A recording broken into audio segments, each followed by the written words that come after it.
نحمدہ ونصلی ونسلم علی رسولہ الکریم اما بعد بسم اللہ الرحمن الرحیم۔ ہر انسان نے ایک دن مرنا ہے اور قیامت بھی قائم ہونی ہے۔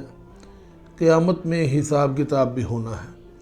ہر شخص کو اس کا نامہ اعمال اس کے ہاتھوں میں دیا جائے گا، کسی کو سیدھے ہاتھ میں، کسی کو الٹے ہاتھ میں۔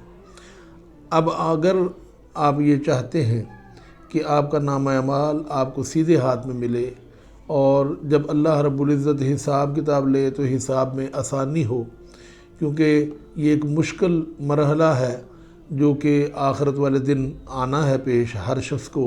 حساب کتاب انتہائی مشکل ہے، پھر اللہ رب العزت کی بارگاہ میں حاضری ہے، تو اس حساب کتاب سے آسانی کا نسخہ جو ہمیں رسول اللہ صلی اللہ علیہ وآلہ وسلم نے عطا فرمایا ہے وہی ہمارے کام آنے والا ہے۔ اس لیے میں آج آپ کو وہ اعمال بتاتا ہوں جو رسول معظم حضرت محمد مصطفیٰ احمد مجتبیٰ صلی اللہ علیہ وآلہ وسلم نے ہمارے اوپر رحم فرماتے ہوئے، ہمارے اوپر کرم فرماتے ہوئے ہمیں بتا دیے، تاکہ ہم دنیا میں وہ اعمال کر لیں تو آخرت میں حساب میں آسانی ہو جائے گی۔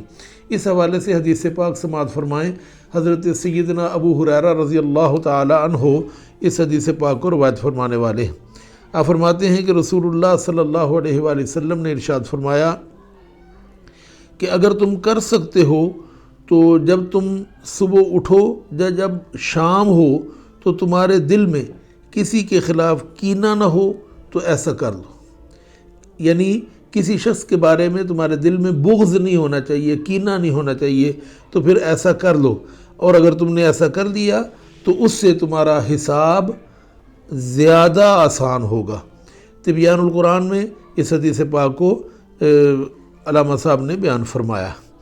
پھر ایک اور حدیث پاک سماعت فرمائیں، یہ بھی تبیان القرآن میں ہی بیان کی گئی ہے کہ رسول اللہ صلی اللہ علیہ وآلہ وسلم نے ارشاد فرمایا، 3 خصلتیں جس شخص میں ہوں اللہ تعالیٰ اس سے آسان حساب لے گا۔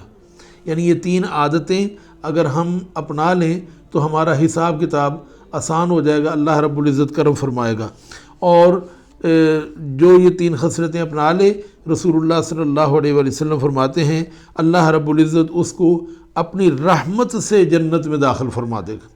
تو صحابہ کرام رضوان اللہ تعالی علیہ مجمعین نے پوچھا، یا رسول اللہ صلی اللہ علیہ وسلم وہ 3 خصلتیں، وہ 3 عادتیں کیا ہیں؟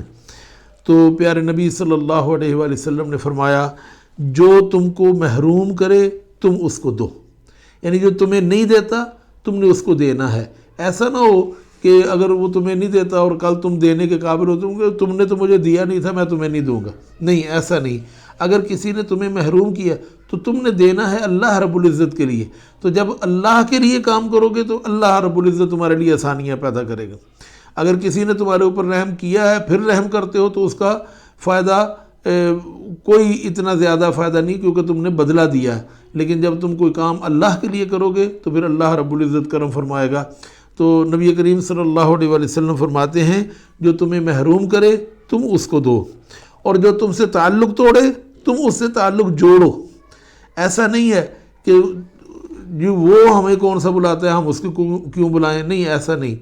جو تعلق توڑتا ہے تم نے نہیں توڑنا، تم نے اپنی پوری کوشش کرنی ہے اس سے تعلق جوڑ کے رکھو۔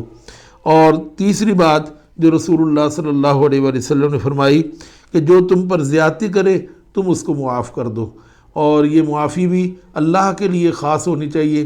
اگر ایسا ہوا تو پھر اللہ رب العزت تمہیں اپنی رحمت سے جنت میں داخل فرمائے گا۔ اس کو اگر ہم یوں کر لیں کہ چند الفاظ میں بیان کریں تو پھر ہمیں یہ بات سمجھ میں آتی ہے کہ تم بندوں کی خطاؤں کو معاف کر دو، اللہ رب العزت تمہاری خطاؤں کو معاف فرما دے گا۔